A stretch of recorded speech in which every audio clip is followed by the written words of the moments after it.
Hey guys, welcome back to my channel. Do not forget to subscribe, to like my videos and share them if you will. So tonight I decided to make myself some salad and some clean pork chops.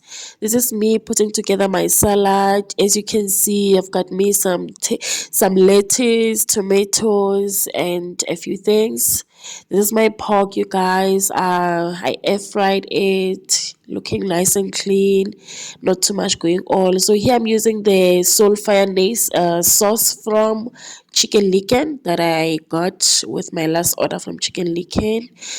And yes, there I am mixing up everything and it's coming together. And yes, it was so good, you guys. It was very good. I give it a 9 out of 10. The reason I'm giving it a 9 is because obviously there's no starch. A nice meal for me has to include either pap, mashed potatoes, rice. Okay, not spaghetti. I don't like pasta.